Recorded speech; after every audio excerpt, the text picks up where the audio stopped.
need, the basic structure of what we call destiny.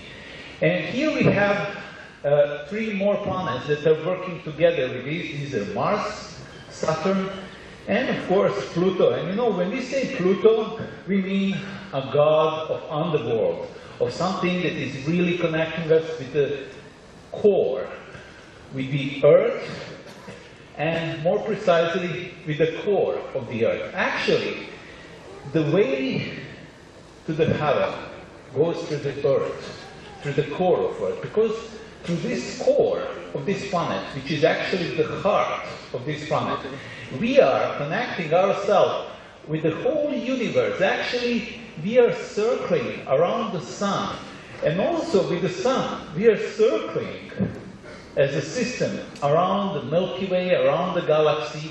So in order to be in tune with our higher being, with our cosmic, universal being, we need to be in tune with our core of the Earth, with the unconsciousness, with the deepest part, with the physiology. Physiology is the most spiritual part of us. And when I say physiology, I don't necessarily mean only physical physiology. We also have etheric physiology. We have astral physiology, but the body is always responsible for different states of consciousness. So in order to be in tune with, you know, this higher existence, we need this core. Core is the one that is connecting us to the message of our higher being. So this is how the fixed stars are connecting us with our true nature, with our true soul, with the true story of who we really are in a cosmic sense of it. The purpose of fixed star, of each fixed star, is actually to unite us with our higher level of existence. Okay, when we say about constellations or clusters, we say that they represent the web of mysterious threads that create our collective destiny as well as the individual's fate. Whatever we have on that deepest level of our DNA memory is actually so beyond our, you know, conscious desires, our conscious way of thinking, our persona that we have in our heads, that is actually pillars, that represents the pillars. All the stars represents the basic foundation that actually drives us to certain, you know, need, to fulfill some deeper need in ourselves.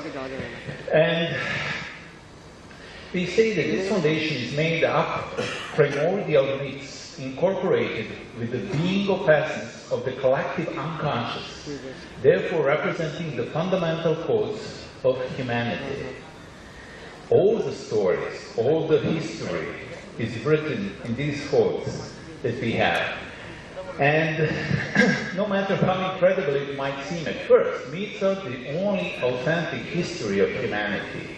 Whatever we have in these stories, whatever is written in these mythological stories that are connected with the constellations, actually represents the true story of humanity. And we always play part of these stories. Therefore, all other histories, events or destinies, individual or collective, always occur in concordance with these fundamental codes. In the basic nature of every fixed star lives a part of the myth or the constellation to which this star belongs. That basically means, if we want to understand the influence of each star, first we need to understand the myth. And when we know the story of that myth, then we can easily get the message of a particular star. But we cannot do it, we cannot take a star without knowing the myth, without knowing the whole picture. So, thus it is necessary to understand the nature of the myth of every constellation, and only then take into consideration the specific influence of the star. Basically, if we want to use the fixed stars, we should actually know about 70 or 80 stories about all these different constellations, and then translate that into the everyday's language, into the what we live, and see what part of story we live in one life. People unconsciously carry within themselves activated myths or part of myths, and their destinies as defined by the story of the constellation, whereas all of other planetary influences are just pawns in the game manifesting the primary need of the myth. Everything else is just there to fulfill the need of fixed stars. So each of us in our chart has at least one fixed star. It is core of all our story. And this influence of that story actually wants to be fulfilled, just like the deepest pillar of all of our stories. And the planets are there, you know, they're working in order to fulfill that story. Therefore, when it comes to interpreting a star's influence on a planet, it is very important to estimate if the stellar planetary combination will transmit the entire myth or just part of it. Very often, when we start to interpret the influence of a particular star and the constellation, we need to understand whether it is going to be a whole story of, let's say, one constellation that could be Orion or Andromeda or any other, or just part of it. It depends basically of the nature of the planet that is in accordance, you know, that is connecting the constellation. This influence depends on whether the planet is a good transmitter for the constellation to which the star belongs. For example, if you have Venusian constellations such as constellation of Andromeda, let's say, and you have Venus there, usually it will take you a whole story, or the biggest part of it. So if the constellation is of a Venusian nature, then Venus will certainly be the best transmitter and will easily transmit the whole myth. If it is the Mars, for example, which is not primarily connected to that constellation, it will transmit only the part of the myth to which it is particularly related. Because in each story, you always have a Martian part, Jupiterian part, lunar part, etc., etc. But sometimes you have a planet that is actually the best transmitter, and then you get the whole story with this. That's why we always look for the transmitter. That's the key thing. Okay. To determine which part of the myth will be activated, in addition to the nature of the planet conjuncture star, it is also necessary to look for confirmation from the dispositor of that planet, as well as from the planet that has the same nature to the star itself. Or, for a fixed star, influence is dependent on its affinity with the nature of the planet conjuncting the star. That means we never take just, you know, certain orbs for the fixed stars. You know why? Because sometimes it happens that on a same degree you have more than 2 stars, 3 stars, 4 stars. Orbs doesn't work like in regular astrology. We need to see which planet is there, and actually which planet is able to transmit the influence of which star. In other words, we say the greater the affinity, the greater the old orb. It can be sometimes 4 degrees. It's not a big deal if you have a great transmitter for that. This is the best way to determine which of several stars that could be situated with the same degree will have an influence on the planet. So this is the basic thing. Sometimes, you know, some people say that they have a particular star, particular planet of some particular star, but for example, Spica is very well known star, you know, and sometimes it can be the story of Spica, but it doesn't have to be always. We also you know, in a conjunction with Spica. We have stars that are from some other constellation, and maybe this planet that we have on that star is better for the other than for the Spica. So that's why we always need to check the nature of the planet and the nature of the constellation. Okay, let's go further. While sidereal zodiac is fixed in relation to a certain star position, tropical zodiac is fixed in relation to the inclination of the sun. Generally speaking, sidereal zodiac defines its 0 degree of Aries according to the fixed star Spica. Fixed star Spica is always in sidereal zodiac of 0 degree Libra. It is actually Spica-centric zodiac, I would say. It is not really like sidereal. This is the same thing as tropical. We have a vernal equinox that actually defines our zodiac. In sidereal, we have fixed star Spica, and the exact opposition to Spica is always 0 Aries. And from there on, you just give 30 degrees to, you know, to the portion of the heaven. So this is how sidereal zodiac works. That's why all fixed stars in tropical zodiac could be observed as very slowly transiting celestial bodies in relation to the sign which are stationary. That's what we have. We consider fixed stars as moving objects in our zodiac. Because of the precision of the equinox, the vernal equinox moves 1 degree on ecliptic longitude every about 72 years. So this is what we call the moment of fixed stars. Of course, fixed stars are not moving, but we have some image of their moving just because of the precision of the equinox. In view of this fact, the exact beginning of spring in the tropical zodiac is the foundation of its measurement, and the whole system is fixed in relation to this particular point, which remains stationary regardless of precession. From this perspective, it could be said that the fixed stars apparently move 1 degree each 72 years. So this is the basics how we look to this. And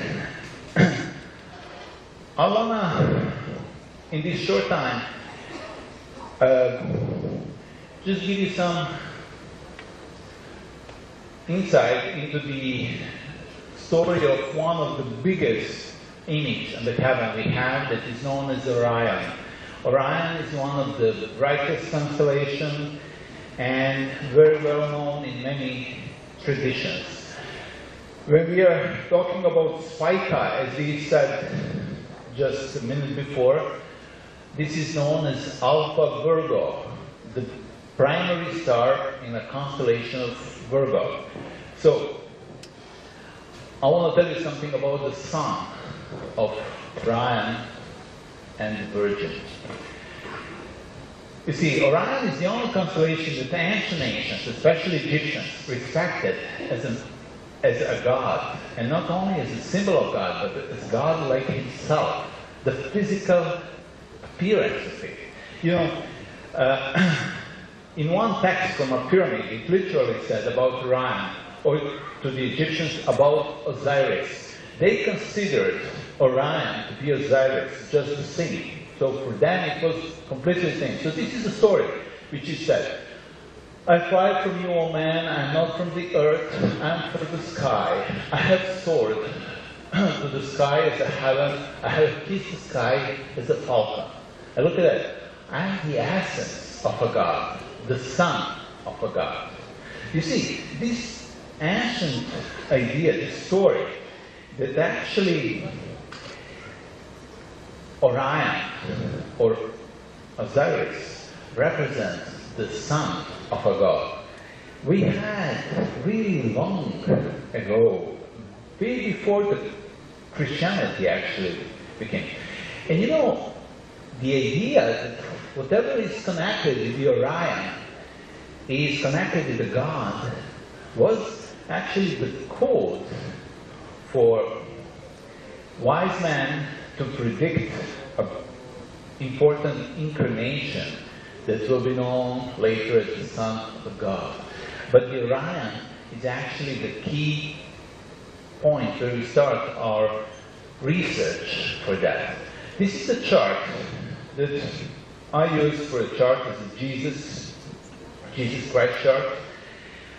I did many research, and for me, I won't tell you too much about this because it will be a long story, but for me the key to understand a chart of some really developed soul is to understand the influence of fixed stars, because it can't be just a regular story with the planets. We need to expect great impact of fixed stars in the life of some really highly developed incarnations or whatever. In this case, you see, one of the story we had here is just this conjunction of Jupiter and Saturn in Pisces, and at that time it was actually an occultation, you know, they were together. So that was the only thing that happened at that time, around the 0 year. Actually it was like 7 years before 0, that actually would attract the eye of an astrologer, saying, oh, that's a Bethlehem star, because if you look this conjunction, it would be brighter. And at that time it happened in a sign of Pisces, emphasizing actually a new mutation, because every 240 years we have a new cycle that is happening. These conjunctions are happening in a new element. So when it starts in a new element, like it was in the water, we call it new important period is starting. And it was in sign of Pisces, and you know, it is very obvious that even though very often we say that the age of Pisces started somewhere around, you know, when Christianity started, and maybe that Jesus could be connected with the sign of Pisces. It's very obvious to see that if the sun was in Pisces, we would never be able to see Jupiter and Saturn on the sky, because you don't see planets during the daylight.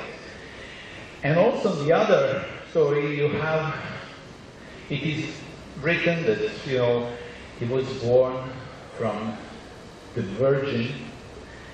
It is actually, when you translate that, one Jesuit just translated from Aramaic language, it is not said that he was born from a virgin, just as the state. He was born from this virgin, which would mean from the sign of Virgo. He was born from the Virgin.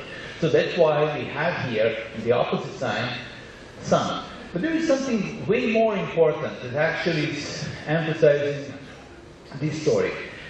Right in the ascendant, we had at that time the biggest star from Orion, which is nowadays on 28th degree of Gemini, but due to precision of the equinox, we have to, you know, adjust 27 degrees, 27 and a half degrees before that.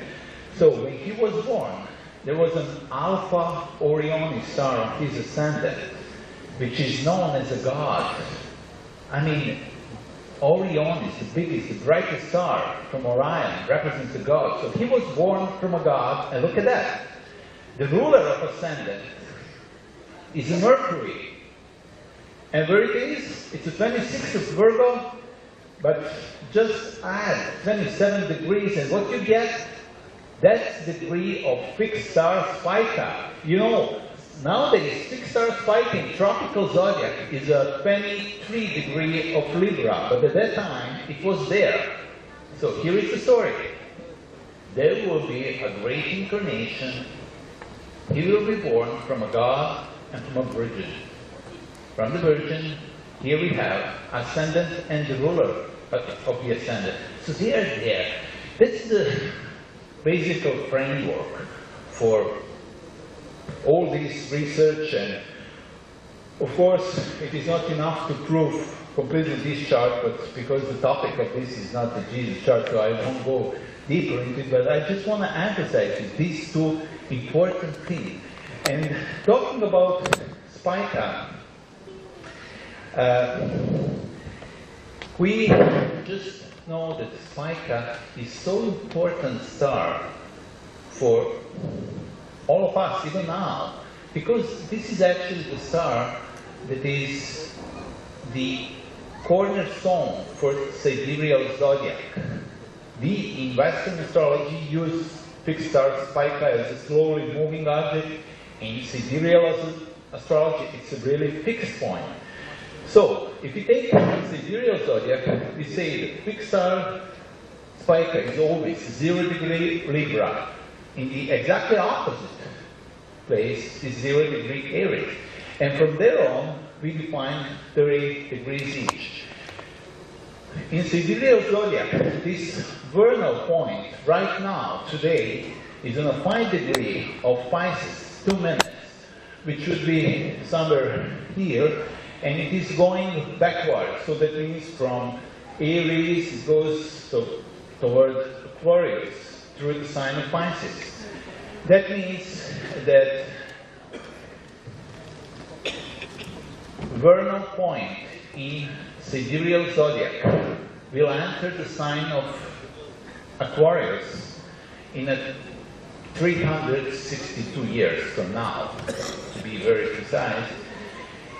And even though we really had a chance to hear a very beautiful lecture from Naomi yesterday, who described the ages, how actually in constellational zodiac you can get the moment when we enter the ages. The way how I look to this point is that whenever we connect tropical and sidereal zodiac, this is actually the turning point in our consciousness, because we have sidereal zodiac that also talks about us, but from a different viewpoint than it is in tropical. And according to this, the age of Aquarius, when the vernal point will enter the Aquarius, 29, 59, 59, will start 2378. I would call personally this period where we are now as the dawn of the age of Aquarius. There are 5 degrees more to go. But you know, even if the sun is 5 degrees before the ascendant in the first house, so before it actually arises, you already see the light on the heavens. So that's called a dawn. And even now, we see the influences of it. But the real age of Aquarius, according to this system, will start in a little bit more than 360 years from now. I really like this unity of tropical and sidereal zodiac. I think that's the whole story about the consciousness, the story about 2 viewpoints, the story about, you know, Western and Eastern civilization and everything about that, because these two are actually making one unity. And here you can see 3 kinds of zodiac that we have. In this first inner green circle, you see tropical zodiac. After that, you see this sidereal, and there is a constellational. Even in constellational zodiac, we have nowadays 13 signs of constellation zodiac. They are not the same. And you know, when we are talking about constellations, we should know that these stories are not structured in the way as we structure our circles, our zodiacs that we use. Each constellation can be very wide, very big, or very small. For example, if you see the sign of Pisces, it's way bigger than the sign, than the constellation of Aquarius. Constellation of Pisces is 37 degrees, and Aquarius just 24, and so forth. In practical astrology, when I use the fixed stars, I am also using the cusp of constellation. These are actually the border lines where the constellation starts from. And if some particular planet is on the cusp I consider that just as the planet is on a cusp of specific house, so there is an influence of that constellation already. And in order to know that, we need to find some specific cusps in it. So, this is the story of our two zodiacs, and one as a constellational zodiac. I want to conclude this lecture with a chart of really very developed soul that actually lived in India and passed away just here in Kolkata. That was Ramakrishna. You see, tropical zodiac, Ramakrishna was born just, his ascendant was just between Capricorn and Aquarius. Someone who is actually bringing, the unity of something very old, which is Capricorn, and something very, new, which represents the Aquarius. And usually the best transmitter for fixed star sequence, usually it's a moon, because moon represents the soul, and through the moon we get all these influences easier. If you look in his chart, at that time there was a fixed star called Ahirnar. That's the star from the constellation of Eridanus. It's really very spiritual star that is, and the whole constellation is talking about the liberation from karma, from past karma, and especially this star represents the end of that river.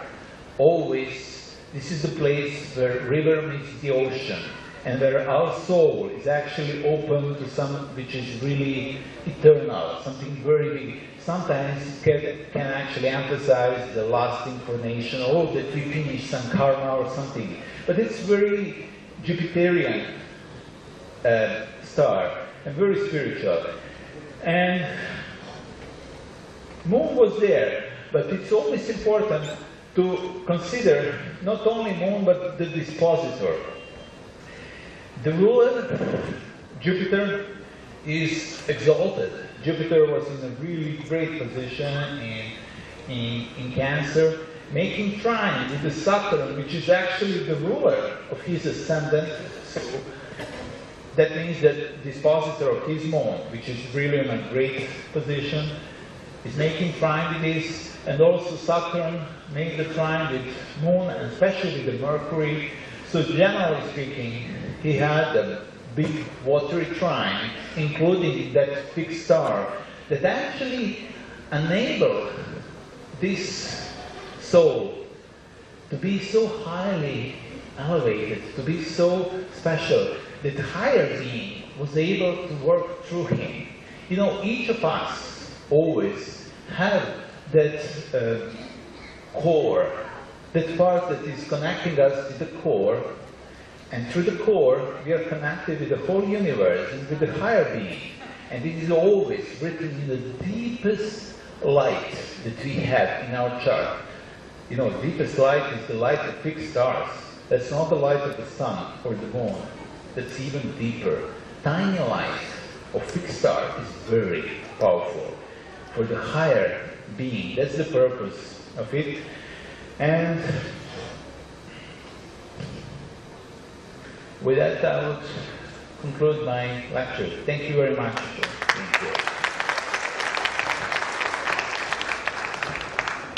Thank you very much, Aleksandar. बहुत अच्छी तरह से उन्होंने हमको समझाया ये divine chart हमारे परम गुरु श्री रामकृष्ण के साथ। उनका भी भाषांतर करेंगे, हिंदी अनुवाद आप सुनेंगे, बहुत ज़्यादा समझ में आएगा।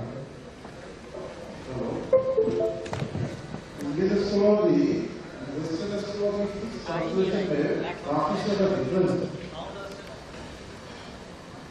Indian astrology fixed constellation, lunar mention, जो constellation को छू के गया है, उसी constellation को Indian astrology में फिक्स कंस्टेलेशन के हिसाब से लिया गया है। जैसे अभी बहुत सारा कंस्टेलेशन इन्वेंशन हुआ है, बेटलगेस है, साइरस है, पोलक्स है, और भी काफी सारा कंस्टेलेशन इन्वेंशन होना अभी भी बाकी है।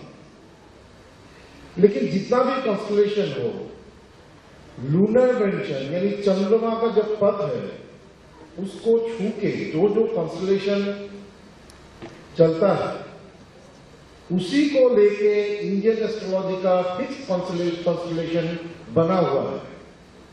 जैसे इंडियन एस्ट्रोलॉजी में first कंस्टेलेशन Aries 0 degree to 30 degree 20 minutes is known as Ashwini constellation. Tropical chart में अगर देखा जाएगा, ट्रॉपिकल चार्ट में ये सीरियल चार्ट में अगर देखा जाएगा, साइडल चार्ट में ये कॉन्स्टेलेशन आ जाएगा एरिस के 23 डिग्री से टॉरस के 9 डिग्री 20 मिनट तक same constellation. So I will speech on Nakshatra on 24th, and I will describe about Indian astrology fixed constellation. And but Alexander, your lecture is good, but there is some variation between Indian fixed constellation and Western fixed constellation. In fact, I will speak on 24th about fixed constellation and Indian astrology.